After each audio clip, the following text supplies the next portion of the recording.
Good morning. It's the 25th day of January 2022. Welcome to another edition of our daily newspaper recap. I'm Ahana Promise. And I am APG Ghost Promise. With me is the Pointers newspaper. First headline: Why federal government shave fuel subsidy removal plan? Ghost Promise. I see this fuel subsidy removal plan is also synonymous to what's in Vanguard. So what's your take on what federal government is saying? Well, yesterday the Senate President Hamad Lawal met with the Minister of Finance and Minister of State for Petroleum, and they actually deliberated along with some other notable men in the economy, deliberating on the issue of the removal of fuel subsidy. According to the Senate President yesterday, pointed out that the removal of fuel subsidy at this time would not be too timely, considering the fact that so many Nigerians are actually struggling to make ends meet, and also in consideration for such persons, at this time it would not be necessary. She also commended the Nigerian Labour Congress for their patience, and also noted that the riot or any further talk with regards to this would not be necessary, because all plans are already in place to make sure that it's not done. And also she pointed out too that the president does not even support the removal of fuel subsidy. That's a considerate one from him. So I commend that effort. All right, thank you so much. The Minister of Finance and Budget and National Planning, Mrs. Zainab Ahmed, has said that the federal government has suspended the removal of fuel subsidy, and also they have provided a way to bear the subsidy of 2022 into budget. Meanwhile, appealing to Labour should please hold their strike, even while Labourers are saying they'll still go on strike, not believing that the federal government will actually do what they say. So we're appealing to Labour, and we also commend the federal government for this great move. Going straight to the next headline: International Day of Education. Osai laments worsening educational system in Nigeria. God's Promise. The Minister of for Basic and Primary Education in Delta State is actually lamenting over the worsening educational system in Nigeria. What's your opinion to what the Minister of Education is saying? Well, it is something significant to know that Honorable Osai has been making a very nice move in terms of strengthening the educational system here in the country, in the state, in particular Delta State. Yesterday being the International Day of Education by the United Nations, he made his visit to several schools in Delta State and in Ubia local government area and Warrior as well. He closed down 2 schools while noticing the dwindling and deteriorating standard of those schools. He said that parents should also pay attention to the schools that they take their children to. Once in a while, visit those schools and see the standard and make sure that the teachers and the school administrators are actually doing their best. So he emphasized the need for parents to be involved in the education of their children, as this will go a long way in straightening and amending the errors, the erroneous educational system that we have in the state and Nigeria at large. Thank you very much. We appreciate the effort of the Minister for Basic and Primary Education, Honorable Osai, even as that is appealing to parents to make sure they put their hands on deck in order to give our students and our children solid education, because as you know, education is paramount in any society. So thank you very much. All right, now we're going to the Vanguard newspaper. NAFDAC bans alcohol in sachets, glass bottles below 200 ml. So this must have been necessitated by various observations by the NAFDAC agency. What's your take on this? You know, NAFDAC stopping the restriction of alcohol in sachets and glass bottles, as the agency reaffirmed yesterday that they need to be committed to their duty. You know, the implementation of regulation against drug abuse in our dear country. If you look at it, the issue of drug abuse is becoming alarming on a daily basis. So I think the NAFDAC have actually seen to this, and they're seeing a way of eradicating this menace that is happening in the society. So I'm appreciating and commending the effort of the NAFDAC. It's very heartwarming to see that the National Agency for Food, Drug Administration Control, they're actually making very solid move into ensuring that whatever we take into our system is verified by the agency. Thank you. Going straight to the point, as newspaper headline, it says Delta State government to ICT Youth Empowerment Program beneficiaries launch themselves into technology-driven global economy. God's promise, Delta State government is appealing to youth and other beneficiaries to see a way of launching themselves into this new move that the state government is bringing. What's your opinion to this idea? It's a very nice one. I mean, the world is now technologically driven. Yeah. So yesterday, the Delta State government gave about 593 graduates of the Youth Empowerment Program on that day information and communication technology. Yeah. They gave them a status pack, which includes laptops and some other ICT gadgets. Wow. The reason for this is because the Delta State government recognizes the fact that the world now is going technological, and information communication technology is taking a peak in the global market. So introducing our youth to that, it's in a bid to reduce unemployment, giving them that self-sufficient ability in terms of their business and developments of the nation as well, and also for they themselves to create job opportunities for others. Okowa yesterday commended them and also reaffirmed his support for youths, and also encouraged them to take advantage of this opportunity so that we can have less cases of armed robbery, kidnapping, and other social vices in our society. It's what's commendable. Thank you so much. We are appealing to the youth out there to use this opportunity wisely, just like the state government has said. We should use this opportunity and launch ourselves into it, because if you look at the global economy these days, information technology is taking its place. So we all should put our hands on deck and be a beneficiary of this great move. Thank you so much. Thank you very much, Promise. Still on the Vanguard newspaper, money laundering, court orders arrest of ex-petroleum minister Dizani on that. So what's your take on this, Promise? Justice Balade issued the court order after he heard the oral application of the EFCC. And he also pointed out that the EFCC has said that the ex-minister, who has been allegedly accused of a series of money laundering, is currently in a hideout in UK, and is appealing to the government to grant them warrants, international warrants, so that they can make an arrest, so that she can come down to the country, because she has refused to come down to the country. She has been in a hideout in UK.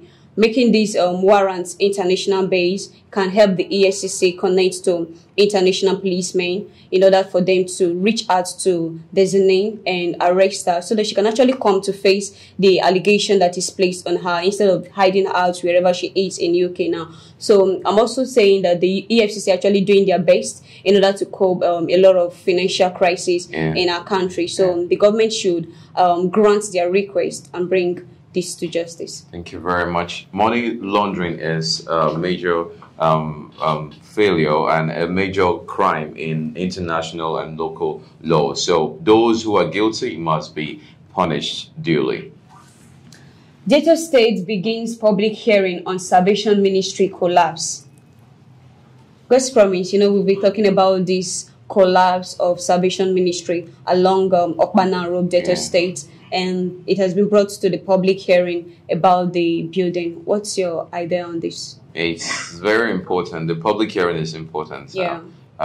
So at the public hearing of addressing the issue of the collapse at from Salvation Ministries at Okpana, Oshimili, North Local Government area, the need for that was to ascertain the cause or the surrounding causes behind the collapse of that building.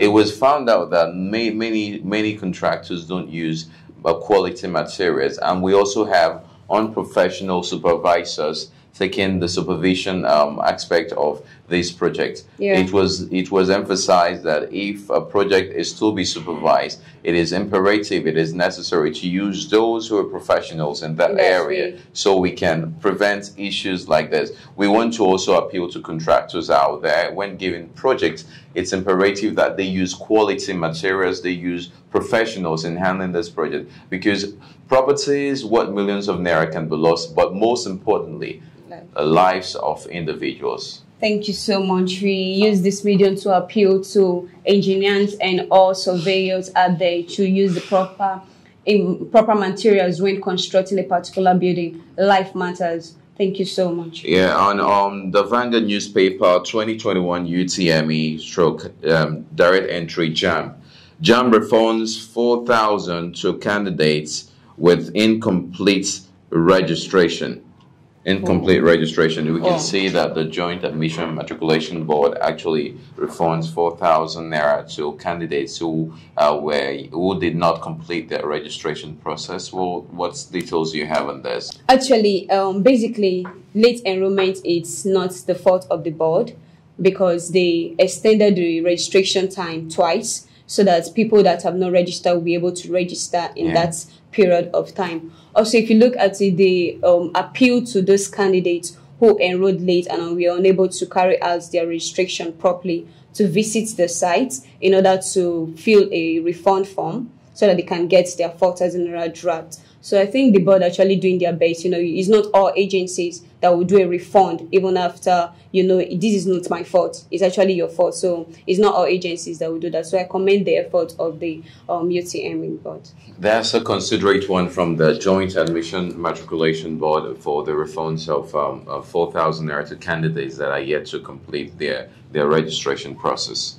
All right, with this, we have a striking headline here. It says, mother, child crushed, others wounded in Agbofata Road, Misham. God's promise. This incident actually happened yesterday at about afternoon, Nigeria time. If you look at it, a lot of life was lost. What's your opinion and advice to those out there? Well, yesterday was a Black Monday for the people of Abo, as they witnessed a very, very sad, heartbreaking situation when a tanker actually crushed so many vehicles and also lost lives were also lost, notably the life of a mother and a child. It was very sad to see how the father came to the scene.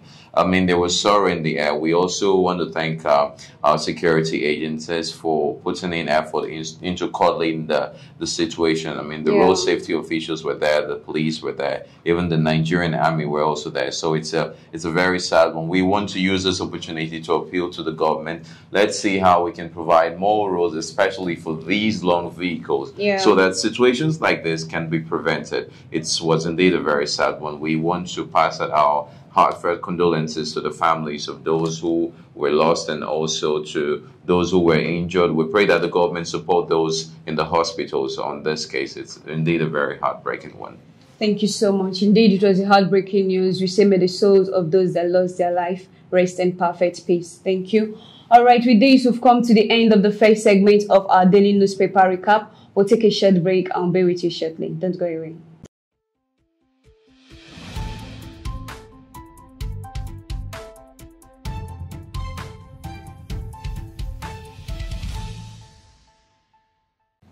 Hey there, have you heard of Schoolaudio Limited? Well, I'm here to tell you about it. Schoolaudio Limited is a real estate company and an educational-based media company that is here to serve you better in terms of property management and property supervision. We also sell lands at very affordable prices. We are also into media. I believe you want to know more about Schoolaudio Limited. I want you to kindly visit www.schoolaudiolimited.com. All right, viewers, welcome back from that very short break. We're still on our daily newspaper recap, and we're going to the back pages of our newspapers. And on the Vanguard newspaper, there are threats on Super Eagles goalkeeper. That is indeed quite unfortunate. What do you have to say on this premise? A lot of Nigerians are really angry. Super Eagles crashing out from the tournament, haven't gone far. So many persons are really angry. It's heartbreaking. I think those persons actually saying that some said he's not good to be a goalkeeper. He needs to go and learn, and a lot of insulting and abusing words on him. Some even wish him death on the plane while he's returning home. I think it's actually because they are angry that Nigeria Super Eagles lost out from the match. They might not just mean their words. They're just trying to express their anger. So I don't really think that should be taken to heart. Yeah, thank you very much. So expectations were really high by dedicated fans of the Nigerian Super Eagles, and it was quite lugubrious for them to observe how Nigerian goalkeeper actually saw that goal coming and still could not get a hold of the ball. All right, going straight to the Pointers newspaper. First headline, data to showcase, explore her cultural heritage. Well, it's a nice one because promise. The data is to showcase their cultural heritage to the international bodies. What's your opinion on today's? Well, the Commissioner for Culture and Tourism, Honorable Lawrence Jaifo, actually intends to collaborate with international bodies, UNESCO, and some other international bodies to showcase Delta's cultural heritage. And this is quite interesting for me to know that we're taking our culture internationally and not just locally. We see how some countries internationally value their culture. Yeah. The fact that we want to showcase our cultural heritage and value to the world is a nice thing, and it's a welcome development for culture and tourism here in Delta State. Thank you so much. We appreciate the Delta State Commissioner for Culture and Tourism for this great move. You know, we have the Aqua Charge, they are planning of showcasing this international wise. We appreciate him for this great effort. Thank you very much. And still on the Vanguard newspaper, Egwan Vaughan is saying that I've not signed. Egwan is saying he is not signed. So there are so many rumors, so many propagandas as to him resigning after the Nigerian lost out the African Cup of Nations. What's your take? If you look at it, the rumor had it that the interim Nigerian coach, Augustine Agwavan, said he has resigned from being the Nigerian coach, probably because of what happened to the Super Eagles during the tournament with Tunisia. But he's coming to the public and to journalists out there who came to interview him yesterday that he never said such a thing, that it was actually a mere rumor, that he still remains the Nigerian Football Federation Technical Director, and he was not going to resign till the federal authority take this to him, and that not until they get back, the authority, whatever they say, that if he should drop the position, he will, but if they said he should continue, he will continue. So those taking this rumor that he has resigned should calm down and actually hear from the right source before coming out on air to say whatever. Thank you very much. So our coach Austin Egwavon is still very much with our Super Eagles, and he's still very much believing in what they can do, as he's ready to put in all efforts just to see that we make it, even if we lost out of the African Cup of Nations. I mean, we have several matches ahead, and definitely we will do something more productive than we did before. All right. Corpse burnt beyond recognition in Anambra Hospital. There was a fire outbreak in Anambra Hospital mortuary yesterday, and corpses have been burnt beyond recognition. Individuals cannot even recognize their family members who were put in mortuary. So what's your opinion to this? Several times, various ministries have warned the public against bush burning, which happens to be an indiscriminate burning of the forest cover, which can lead to destruction and exposing the land bare. So this happened yesterday. Two institutions yesterday were actually engulfed with fire at Anambra. One was the General Hospital there at Anambra. We see that the mortuary section of it was burnt, and even corpses that were left there were burnt beyond recognition. I mean, so many of them probably planning their burials by the family members. It's really bad to see that they come and they cannot recognize the corpses that of their family members that they left there and their friends. Also at the food markets near Federal Polytechnic Oko yesterday, there was also a fire outbreak there, and security agents tried to contain the situation by putting blockages around to make sure people don't come and take advantage of the situation and take people's goods. So it's something we need to look into. Let Nigerians stop the act of bush burning, and this will actually go a long way in preventing incidents like this. Nigerians too, let us not take every opportunity to carry people's goods worth millions of naira just because there is a situation at hand. Those people invested so much in getting those products. Thank you so much. We also appeal to Nigerians and youth out there should we should mind the way we discriminate our cigarettes. A lot of us smoke cigarettes, and we know we are in the dry season, so this might lead to fire outbreak. Yeah. Thank you so much. All right, with this, we've come to the end of our daily newspaper recap. As usual, I will leave you with words on Mambo. It says, sheep don't sink because of water around them. They sink because of the water that gets into them. Don't let what is happening around you get inside of you and weigh you down. Whatever is happening around you, whatever the circumstances is, don't let it get inside of you and weigh you down, because better days ahead. Thank you so much for watching. We still remain my humble self, Ahana Promise. And Egbeje, God's Promise. Thanks for watching. Thank you. Please don't forget to follow us across our social media pages, and don't forget to subscribe and like our YouTube channel, SPB TV Africa. Thank you for watching.